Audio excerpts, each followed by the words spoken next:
Hey, what's up guys and welcome back to Anime King, and today I'm going to be giving you part 16 of What If Naruto was personally trained by Kurama after leaving the village. Remember to get this one to 100 likes as usual, share this with your friends in social media platform, and also guys, go ahead and check out the brand new episode of What If Naruto was betrayed by Hagoromo over on Anime King 3, and enjoy that guys. And also, I post a brand new episode of What If Naruto was a direct descendant of the sage on this channel, so go ahead and enjoy that guys. And also, over on Anime King 2, I post a brand new episode of What If Naruto was put through hell and adopted by the Raikage, so go ahead and enjoy that as well. And remember, if you're new, yes, I have 3 channels, Anime King 2, and Anime King 3, which I post what if on every single day for you guys to enjoy. So go ahead and click that red subscribe button and become part of the Anime King family. And thank you for all of your help and support. And yeah, without further ado, what do you say begin this new episode? Start the intro.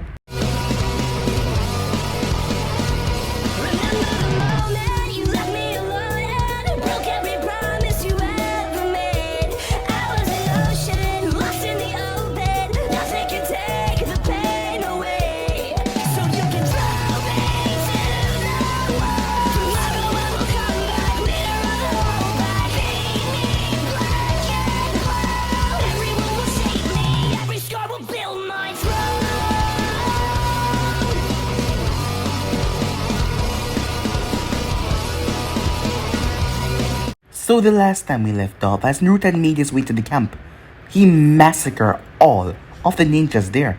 As Mei was shocked to see him use the Hyroshin, yes, he massacred all of them. So with that, they were able to free all of the people.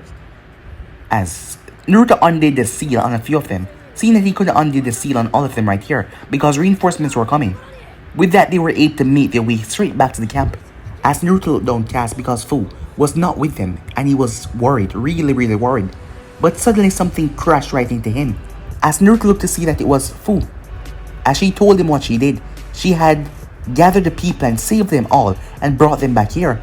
As Naruto was so happy to see her as he hugged her tightly as she was okay. She was okay. As he hugged her, as Ayo kept on looking at Naruto strangely. As the boy seemed to resemble, but Mei noticed as well, but she never said anything about it. And not to mention Naruto using the Hyroshin, ability like it was rather strange. So with that, some time passed as Naruto was able to free all of them. As Mei told them that they're welcome at Kira anytime, once this war was over, because of the rising amount of bloodline that they have right now. She was sure that they could overrun Gaara.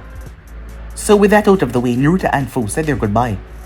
Time passed after that as the man at the gate at the Hidden Sand was shocked when he saw the blonde coming up towards them, and the younger one.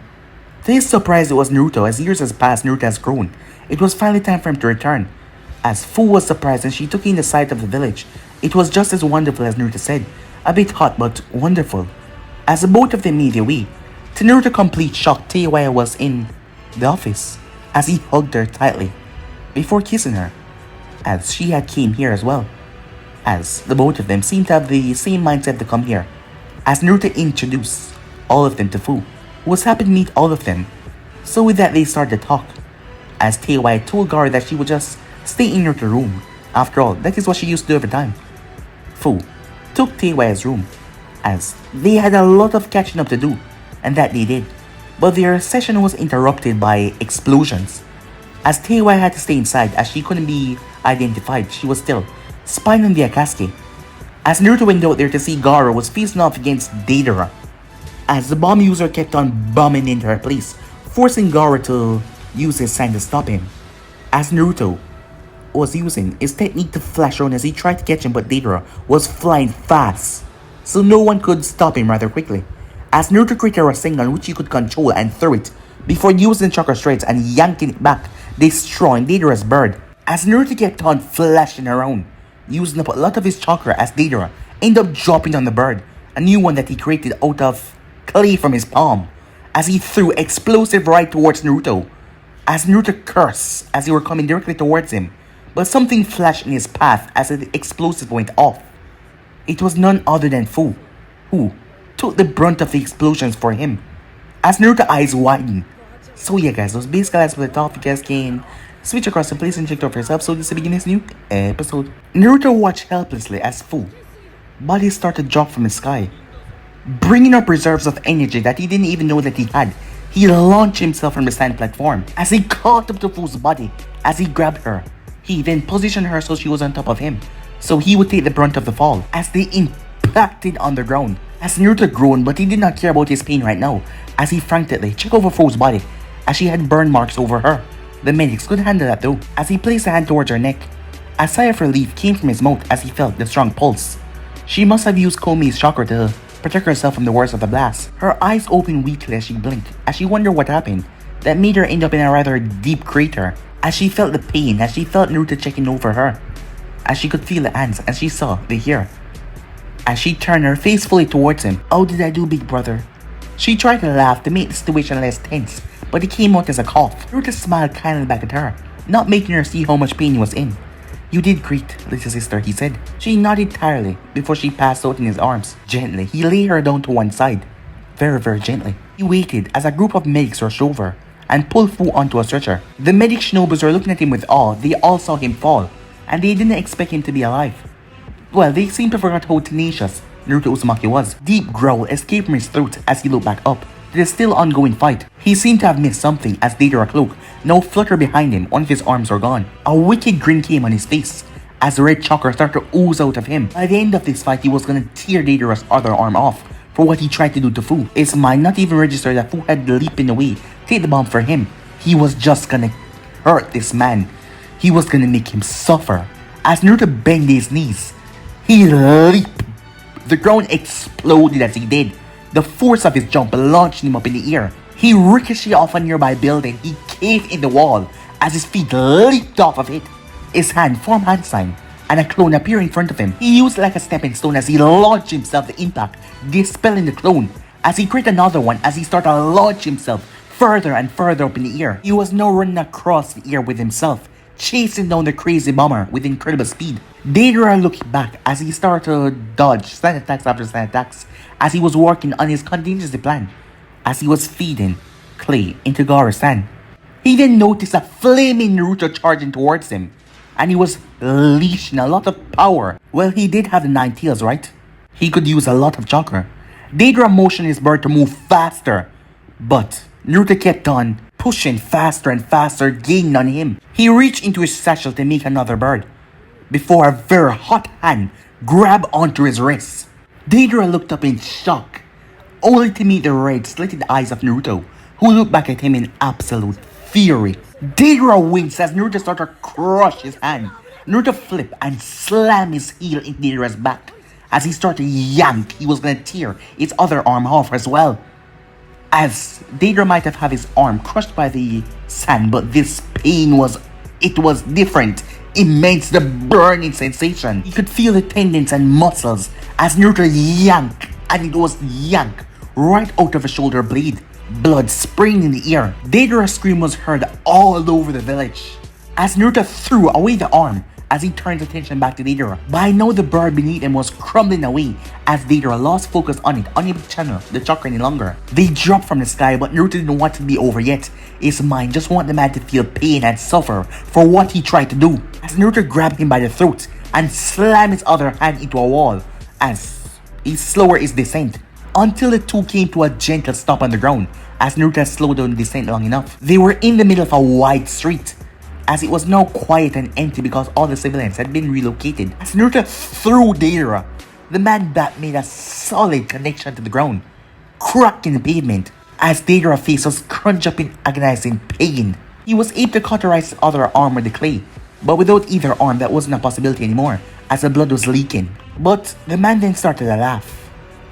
"What's so damn funny?" Naruto said, his voice coming out dark and deep. Deidara shook his head in a small smile. "In the end, my art just wasn't enough," as he coughed, unable to cover his mouth due to a lack of arms. "And I didn't even get to reveal my masterpiece, huh?" As the man started to cough even more, as Naruto went over there to finish him once and for all, before Deidara started to laugh. Deidara spat out clay that looked like a wailing ghost. Naruto just looked at it, knowing that it was a bomb of some kind, but he was unsure of the scale of destruction. Before Deidara could do anything, Naruto grabbed the clay, moving on instincts, as He opened his mouth and swallowed the ghost-like thing. As his mouth grimaced as he tasted the second-hand clay going down into his stomach. Deidara's eyes widened as he never expected that at all, as he thought it was just some attempt to stop him. As the Kyuubi chakra flooded into his stomach, realigning his insides, making them strong. You have no appreciation for art. As Naruto's stomach started to rumble, true art is an explosion. Even with the fox chakra, as Naruto's eyes start to water, his stomach bulged, his throat got swell. As he opened his mouth in Deidara's direction, as the explosion was funneled out of his throat, Deidara could only watch as a thin stream of white light was coming directly towards him. Beautiful. That was the last thing he said, as he was disintegrated by the heat and the intensity, his body burning to nothing but dust. As Naruto dropped down to the ground, already feeling Kurama trying to fix his stretched out muscles and ligaments, Gaara floated down towards Naruto's position, looking slightly worn out from the fight, but not as exhausted as Naruto was. Naruto simply raised a hand to show that he was okay. After 5 minutes, Naruto felt well enough to stand, as there was a massive trench in the ground. He glanced around, there was nothing left of Deidara. He was wiped from the earth like he was never there to begin with. A weak smile came on his face despite the pain that he was feeling. Gaara walked over and held out his hand. As Naruto reached out, confused, as Gaara dropped a ring into his palm. It was a ring. It had the kanji for blue and green on it. "That's one," said Gaara, as Naruto nodded. This ring marked their first step in taking down the Akatsuki for good. They always work in pairs. His partner should be somewhere around here, or maybe he waited at the gates. Gaara nodded as he rushed forward. As Naruto ran, he felt his strength returning back to him, as his natural regeneration picked up. Gaara looked over towards him. He knew exactly what Naruto's limitations were, but the stubborn blonde would still find a way to come along with him even if he ordered him not to. They made quick work as they got towards the gates. As Naruto glanced around, were the guards. None of them were there. As Gaara then noticed the stumps on the ground. "Dead," he said. "All of them." As Naruto's eyes peered through the darkness, as he saw on the walls, it's a giant death trap. Explosive tags rigor all over the walls. "Can you disable them?" asked Gaara. "No, not in time," said Naruto. "That other one, Sasori, if I remember correctly from Teiwaya, he will get away." Gaara nodded as he raised the sand platform, bringing them over it. As the both of them made their way, they landed on the ground silently as he looked for any other traps, scouting for the other Akatsuki member. Their only warning was a glint of steel. Gaara's automatic defense came up and blocked the attack. Gaara's son has gotten a lot fast, it seemed. Learning his father's magnet release had given him a lot more control over his hand. As Naruto twisted his body as the tail passed him, he leaped over it as it pulled back and went down into the sand. It looked like a scorpion tail. Gaara crouched down as he placed the hand down on the floor.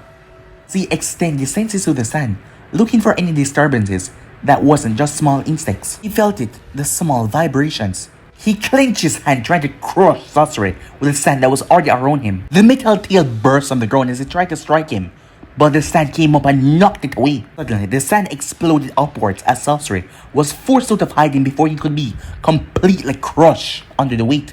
As he landed a good distance away from the two, as Gaara turned fully towards him, not much could be seen about him. He had on a straw hat and a cloak, as he had a cloth across his mouth.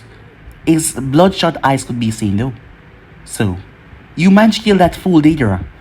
Why am I not surprised? He would have known better than to keep me waiting. I suppose it's my job to capture the two of you now. Well, I just hope that Leader Sama can still perform the extraction with your bodies riddled with poison. You're in luck because the procedures, as I understand, take 3 days.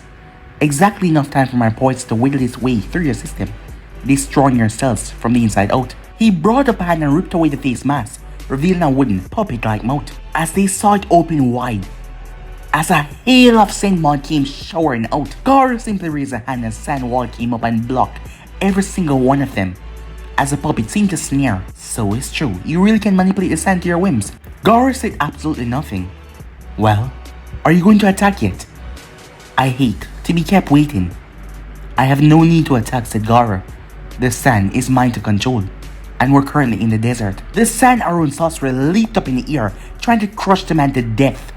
The tail came from the man and sliced the sand into small particles. "Where is the real Sasori?" said Naruto. as he knew about puppets as well. Inside, said Gaara. What? How do you know? Naruto asked. You forget that Conqueror is a puppeteer as well. I've been around him long enough to recognize chakra threads when I see them. The puppet has none attached to the outside mean. It must be within. Very good, Kazekage. Yes, this is Hiroko. One of my finer creations.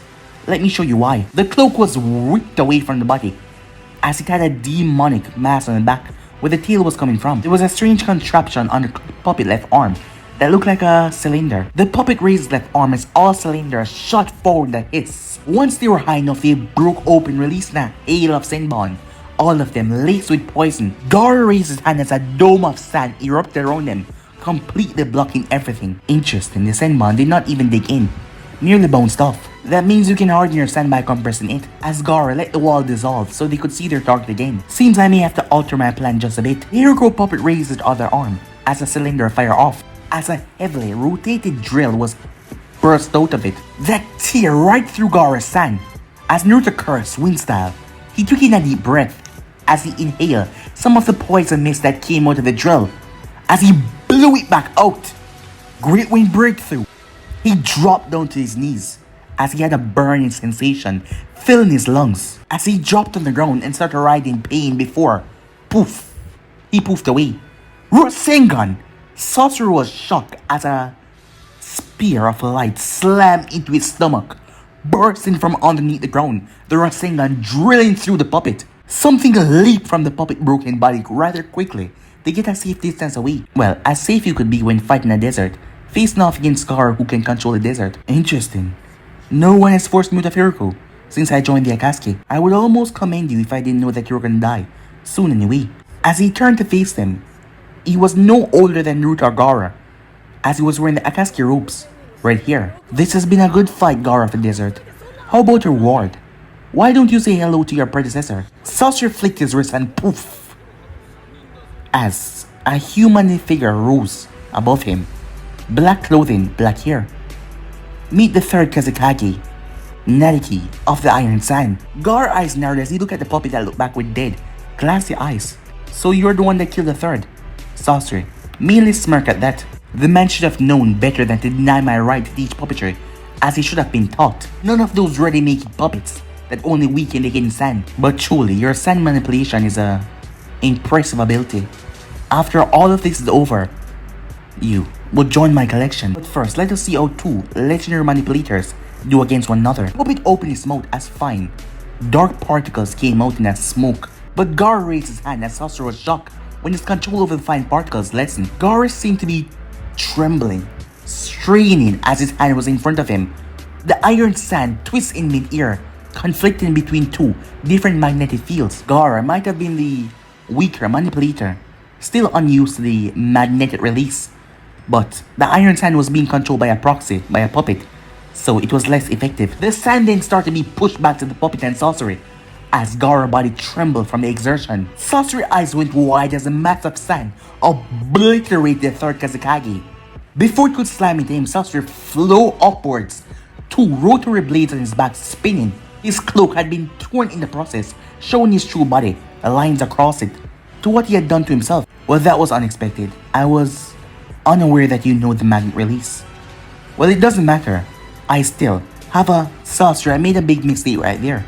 He took his eyes off Naruto, as something was holding onto his leg. As Naruto brought his foot up, blam! Slamming it in Sasori's face. As Naruto heard the blades coming towards him, he released it. As he released Sasori's leg and dropped down. Both him and Gaara looked up as it was a crack right in Sasori's face, but the man was unhurt. Your efforts are in vain. I have transcended mortality. This body feels no pain, no exhaustion, no fatigue or injury. If it breaks, I repair it. If I find an imperfection, I will fix it. There's nothing you can do that can stop me.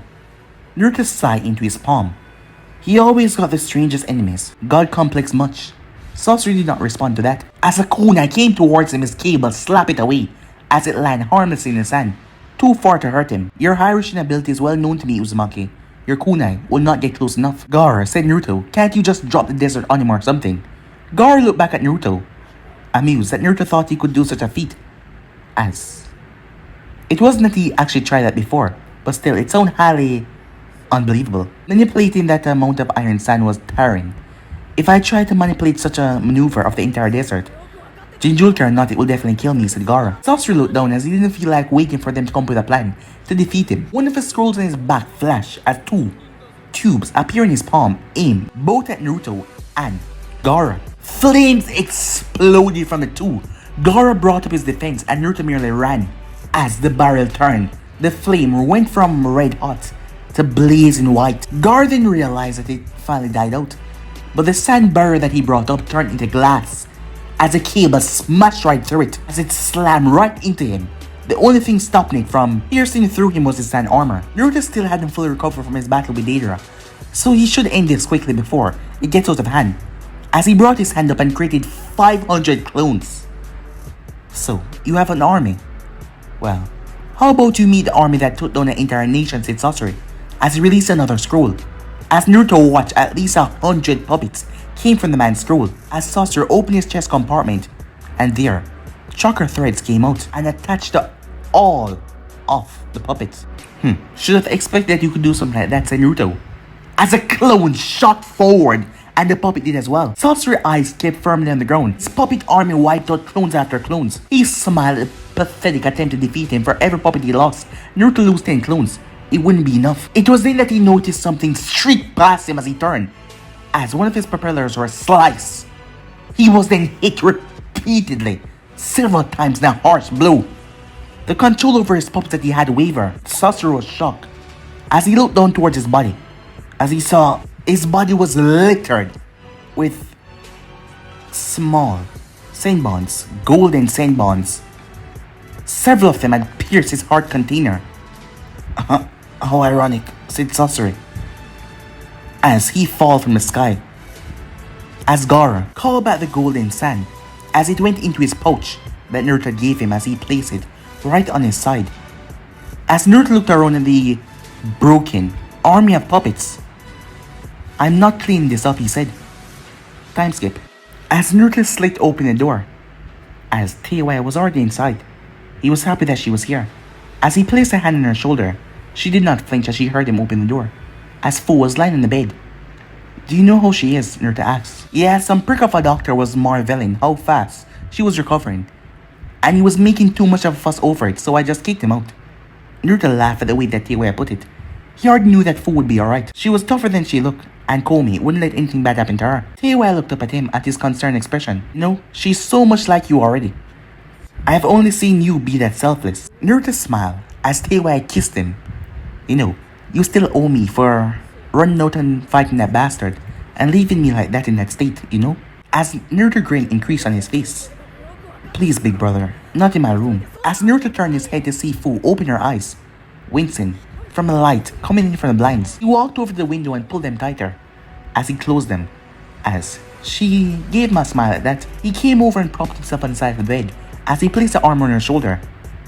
Hail to sis. How are you feeling? He asked. She smiled weakly, like I just spent a day with Yujito Sensei, as she laughed as Naruto joined in the laugh. Teiwai though was left out of loop, as Naruto remembered why he came in here. Oh, Fu, I almost forgot. As he was holding on to something in both hands. I was gonna give you this after Gaara officially make you a shinobi, but I guess you earned it a little sooner, he said. He opened his hands. Fu saw it as her eyes water a bit, as it was a blue cloth that was attached to a metal plate that was engraved with the kanji for 7 on it. Fu took it, her eyes watery. I guess I should have given it to you sooner, he said. As he reached up and touched the bandage on her forehead, she flinched a bit, but I guess better late than she grabbed him into a tight hug, cutting him off. As Naruto chuckled as he held on to her. Teiwai coughed in her hand. Sorry to interrupt, but that's my job, she said, as both Naruto and Fu scratched the back of their head, unknowing that they were doing it at the same time. Jeez, I have 2 of them, said Teiwai to herself, as Teiwai walked around and hugged Naruto into a soft embrace. Despite his injuries already healing up, he didn't mind at all. This time, Fu coughed in her hand, but Teiwai ignored her. Fu cleared her throat, but Teiwai turned her head towards her and stuck out the tongue in her direction. Hey, said Fu. Teiwai simply smug, a rather smug smile, and simply hold Naruto tighter. Sorry, Fu, girlfriend before sisters. Sorry, but I think I had all the hugs I can have today, said Naruto, as he backed up, holding on to his side a bit. Well, isn't that a shame? You just look so adorable right now. All of them turned to see Matsuru at the door, with Gaara at her side, as Gaara coughed into his hand awkwardly. I hope we're not interrupting anything, he said. Oh no, of course not. So what do you need, Gaara? Naruto asks. Gaara came over, Teiwaya. I think it's time you tell us everything you found out about the Akatsuki. Sasori is now dead, so you remaining undercover has become pointless. After tonight, I know that we need all the help we can get. As he looked at all of them, from this point on, no one is to engage an Akatsuki member alone, he said. He received a round of nods. Okay, Teiwaya, tell us everything you know. Time skip. When she was done, the room was bathed in a unsettling silence. While the news that the members of the organization wasn't, well, nothing to scoff at. Everyone knew they were tough. But it didn't lighten the mood. As Naruto was thinking the Akatsuki probably knew as much about him as he knew about them now. Luckily, from what Teiwaya told him, they were dealt a crippling blow.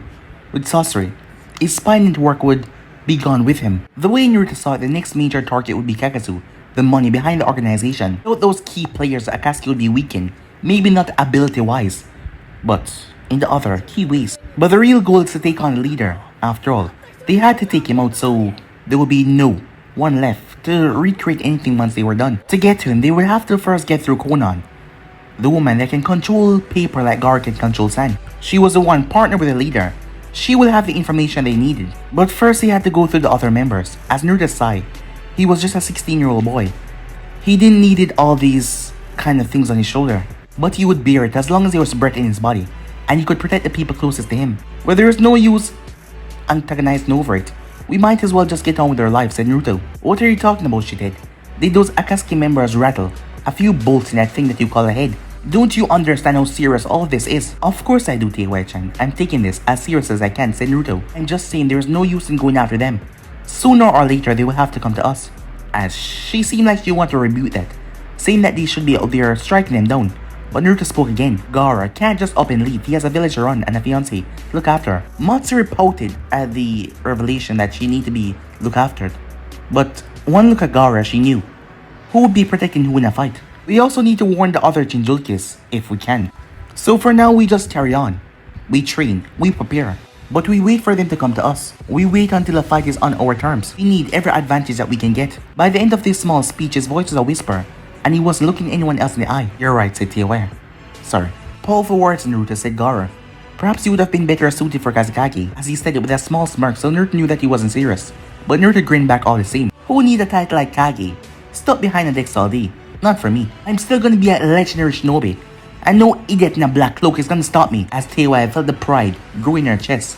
For the first time, she felt like she was rubbing off on him, and it wasn't the other way around, and it made her feel good, special even. Yes, well, on your way of thinking, I've already sent a message to Kumo that the Akatsuki has begun their move. Perhaps it is wise to go and check on them to make sure everything is okay. While I have confidence in the Raikage ability and the Jinchurikis, cautious in these situations are needed. Naruto nodded. It would be good to see Yujuto and be in a way. You're right, but there's something I have to do first, said Naruto. As he moved away the hair from Teiwaya's neck. I made a promise a long time ago, so I need to make a little stop in Konoha. Gaara and furious eyebrow as Matsuri spoke. Konoha? Naruto nodded. That's right. I need to speak with Sasuke Uchiha. Time skip. As both Naruto and Gaara walked down the corridor of the hallway. You can leave in a few days. It would be good to catch up anyway. Speaking of which, said Naruto. Matsuri, what's the story there? Yes, well, that's a long story. As Naruto's smirk increased. Well, I am staying for a few days, he said. It seems I walked right into that one, didn't I, said Gaara. He looked down. Where do I begin? As a small smile spread across his face. Really? I guess it started the day when we met at the academy. As Naruto looked at him confused, Gaara chuckled as he clarified. Not while we were there. Later, after you left after your training trip. Our class was in the last year, and I was coming to check on everything to get used to my role.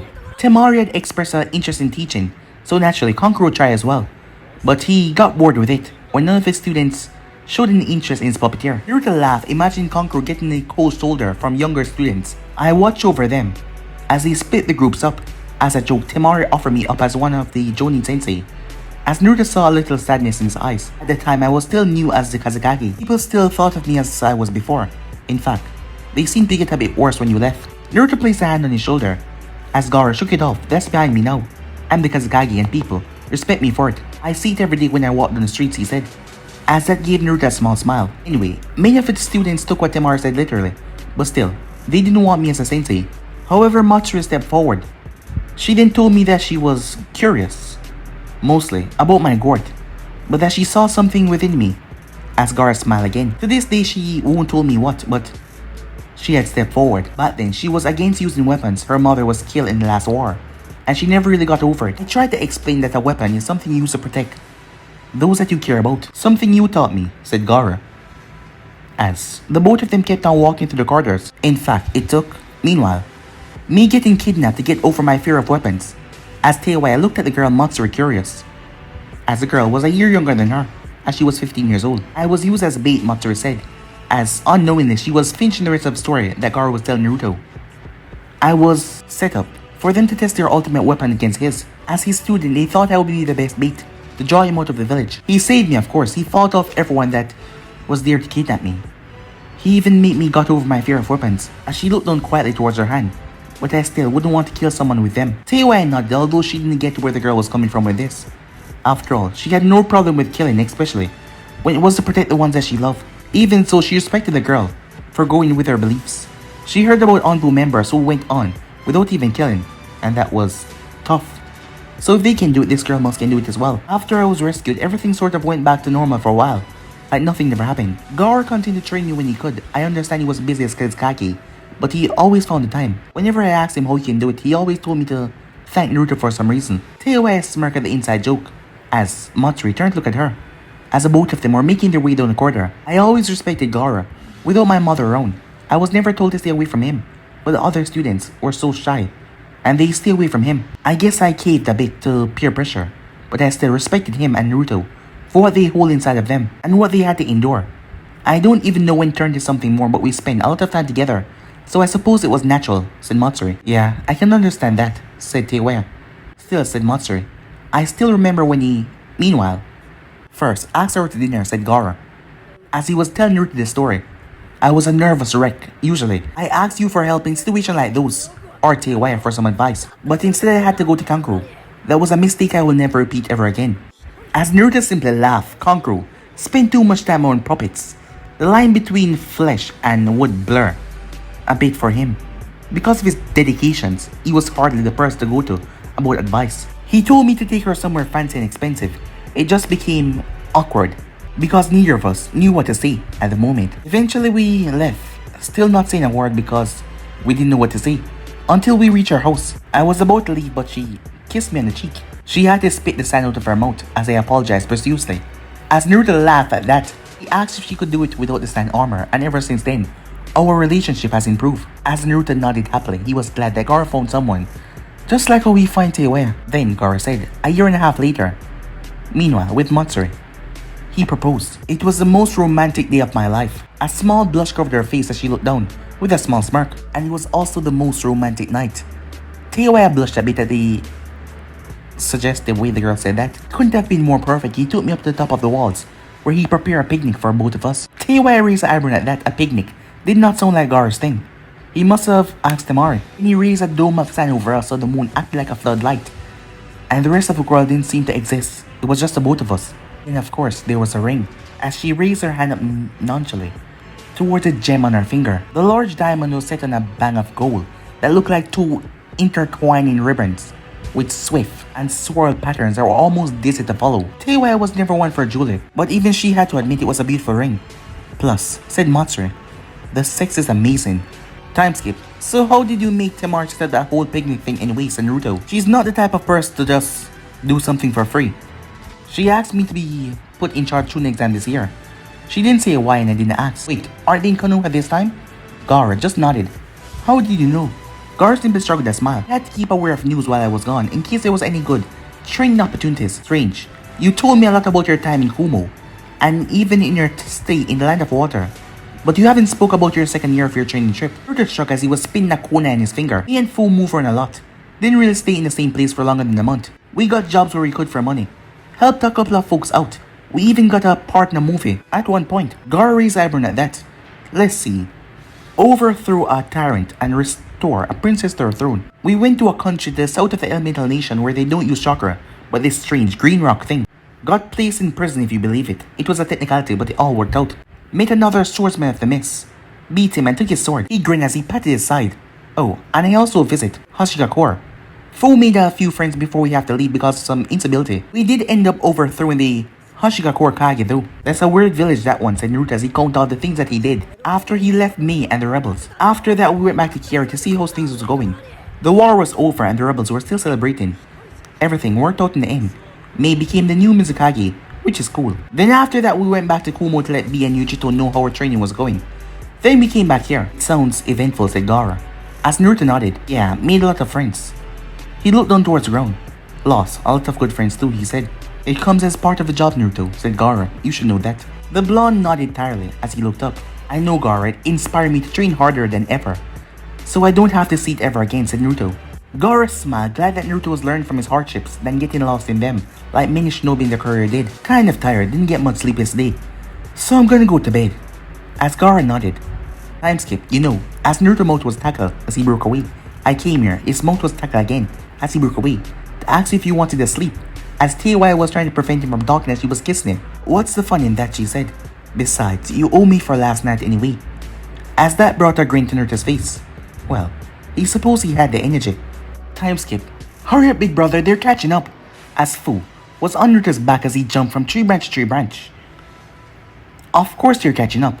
He's just as fast as I am, said Naruto, as Fu lightly slapped him over the head. Come on, big brother, I think I can see the gate, she said. Naruto looked up and yes, he saw the outline of the walls. Suddenly, he felt a presence behind him as a red blur caught up to him, as the red blur overtook them as he burst on the tree lines. As Naruto fell down with Fu on his back. Luckily, she was on his back and he fell right face first, so she was protected. Naruto groaned as he looked up, as Teiwaya had a smug look as she looked down towards him, with the original Naruto standing there. Sorry, bud, but the original is always better than the clone. The clone that Fu was on, grumbled and poofed away. As Teiwaya smiled, she was on the real Naruto's back, while Fu was on the clone. That's not fair. Why does she get the real big brother, while I get a clone, said Fu. Sorry, little sister, said Naruto. But it's a job of being a boyfriend. As she pouted, as Naruto wanted to hug her, but Teiwaya jumped off his back and made her way towards Fu as she whispered something in her ear. As Fu's cheeks turned a bit red. As Naruto wondered what the hell did she tell her. You know that she's only 13, right? Said Naruto. Teiwaya just looked at him with those innocent eyes, like she did nothing wrong. Whatever are you talking about, Naruto-kun, she said. Nothing, Teiwaya-chan, said Naruto. Come on. As he made his way towards the gates, as Naruto narrowed his eyes, the two Chunin seemed similar to him. He didn't realize they were the same guards. When the last time he was here, they were the same guards. As he wondered who the hell did they pissed off to get an assignment like that. Business in Konoha, Katetsu asked in a bored tone. As Aizumo narrowed his eyes, trying to remember where he saw the blonde and redhead before, he seemed to draw a blank. But he then turned his head towards the Hokage monument that he could see from the gate, before turning back to Naruto. Nah, that's impossible, he said, as he returned back to the book that he was reading, who just visiting from the side deliver a message to the Hokage, said Naruto. Katetsu simply nodded. Fine, sign here then. As Naruto simply nodded, it wasn't like he was lying. Gaara did have a message for Tsunade of some sort, but he wanted to speak to her as well. With that, they made their way towards the Hokage's tower, as they would visit Anko and Hana once they were done with their official business. As they walked, they noticed that Naruto was getting looks from everyone they walked past, especially the older ones, as it started to unnerve Naruto, as they started to mutter as he saw the occasional words like Hokage or Fort. Teiwaya was also looking around, worrying that the people might recognize Naruto and attack him or something. Fu seemed oblivious, but she was just trying to ignore the people. She was not fond of a lot of people that she did not know. They reached the tower and closed the door, as the people outside was whispering same way. Well, that was weird. What was their problem? Do you think they recognized me? Said Naruto, as they were told to sit outside the Hokage's office and wait. It can't be, said Teiwaya. You've been gone for 10 years. There was no way that you remember you. They barely even noticed you the last time you were here. As Naruto had to agree with that, they were told that they could go in, as Naruto made his way inside, with the other two following him. As Tsunade was asleep, drooling on the decks. As Naruto sighed, it was like he hadn't even left. As he made his way closer, Hey, Tsunade! The woman jerked up in her chair, sending a few pieces of paper all around, as she had a line of jewel going across her mouth as she looked tired. Tsunade got her bearings and Fu giggled quietly to herself. This Kage was really funny. Tsunade's eyes looked around before they rested on Naruto. They opened wide in shock. Mina? She closed her mouth, about to say Minato, as she focused even closer. Naruto? As Naruto simply nodded happily. What are you doing here? And when the hell did you grow up so much, she asked. As Naruto continued to smile, he enjoyed the shock reaction people had to his change. The Raikage was the most funniest. Why I placed the armor on Naruto's neck. I know. Gorgeous, isn't he? Tsunade raised an eyebrow as Fu sighed in annoyance, as Teiwai would do this just to irritate her in some way, or for other people. Yes, well, age changes all, doesn't it? Naruto smirked in amusement. That's rather ironic for her to say that, given that she's over 50 and she didn't look a day over 20. No, I assume that you're here for more than a visit, as Gaara is a busy Kage. He can't just keep sending his shinobis off on errands. Naruto nodded as he gave her the scroll. Really? Just a scroll? You've been demoted or something, Tsunade asked. Nah, Gaara couldn't take away my rank if he tried, said Naruto. Knowing that Gaara wouldn't do that, threatened him with it but never go through with it. We were coming this way anyway, so I thought, yeah. After all, I can move faster than most, said Naruto. Yes, indeed. I heard that you can even give the Raikage a run for his money in the speed department. As Naruto simply shrugged, not want to tell her that he was now even faster than A, having beaten his highest speeds a few months ago. So where were you heading that make you so ideal of a messenger? Konoha, said Naruto. On the way, said Tsunade. So why are you really here, she asked. I want to see Sasuke Uchiha. As Tsunade looked at him. And why would you want to speak to one of our prisoners? He was surprised. He knew that Sasuke would probably get punished, but imprisonment for this long. Actually, there was a few tests I want to run on his curse mark, to see if I can come up with a counter seal to remove it entirely, said Naruto. Tsunade scrutinized him, as she looked for any deception on his face. Naruto wasn't a good liar. Well, that is what she thought. In fact, he was a good liar to the point where people thought that he didn't know how to lie, which he could do very well. Sorry, can't help you, she said. Naruto frowned. He didn't expect her to deny him. After all, he was going to hurt the Uchiha. If this is about, she raised her hand. It's not that. I can't help you because Sasuke Uchiha is no longer in Konoha. Naruto blinked at that. About a month after he was placed in imprisonment, a squad of Sound ninjas, led by Kabuto Yakushi, managed to infiltrate the village and take off with him.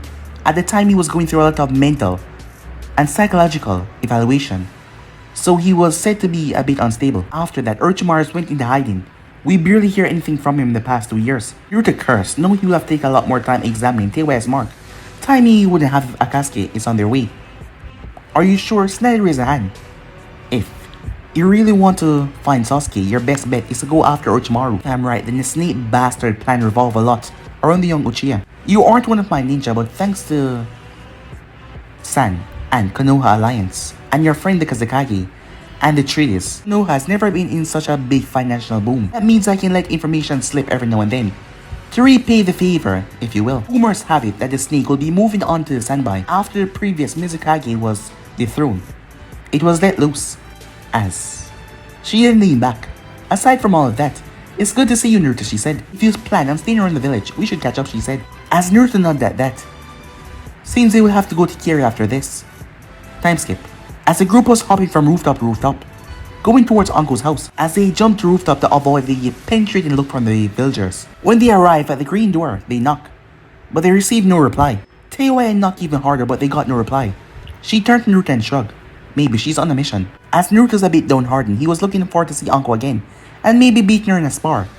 As they were about to leave, they heard a knock. As the door creaked open. Yeah, what do you want? Uncle poked her head around the door, as it was a blanket on the bottom of her neck. She didn't really look healthy. Her skin was pale, and there was large bags under her eyes. She had a blocked nose, and she looked like she was going to be sick at any moment. Uncle blurred vision looked towards them as she wondered if she started to hallucinate already, seeing that the fourth Hokage was standing there. Hi, Sensei, said Naruto. Naruto? Her raspy voice came out. Well, come in, she said, as she let them come in. As Uncle didn't even seem to notice Fu, as she brought her towel up to wipe her nose. Yes, she was sick. As Naruto and Fu and Teiwai came in the house. As Naruto and Teiwai were hit with nostalgia as he looked around. She had gotten a few more knickknacks. Uncle had the hobby of taking momentums on her missions and displaying them on her apartment, as she shuffled in after them, as she was wrapped up in her blanket, as they all flopped down on the couch. So, Uncle, what happened to you? She chuckled, but she then started to cough. Turns out Hayate wasn't faking it for once. Bastard sneezed on me a few days ago in a mission, as Teiwai could sympathize, but Fu and Naruto could not, seeing that they never really get sick, as Uncle melted back into the couch. So, what are you guys doing here, she said. We were passing by and thought it was a good idea to come and see you. Uncle smiled. Oh, well, isn't that sweet, she said. You know, Naruto, you got pretty hot. She smiled seductively, but it didn't come out really hot, seeing that her pale skin and her bloodshot eyes. Yeah, not very hot-like. If Teiwai become too troublesome, I'm always around. She smiled, but she had to pull back to blow her nose. Teiwai found the scene so hilarious, she couldn't even berate the uncle for what she said. As Naruto just laughed nervously. So, how have you been, Naruto asked? Bit of this, bit of that. By the way, mate Jonin, if you're also on your way to see Hana, don't bother, she's on a mission. She seemed to be nodding off as she spoke. And she passed out. Well, that wasn't how I expected the ghost to stay away. Now what? Naruto got up and picked up Anko. As he brought her towards the bedroom, the gentle swaying motions woke her up. My, Naruto.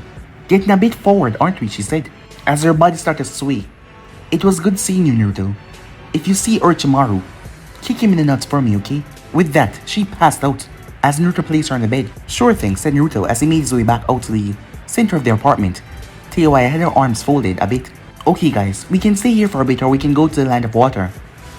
We might as well go. Don't know why people is looking at you that strangely. And we don't want Orochimaru pedo to get his hand on the standby. As Naruto nodded as he turned towards Fu.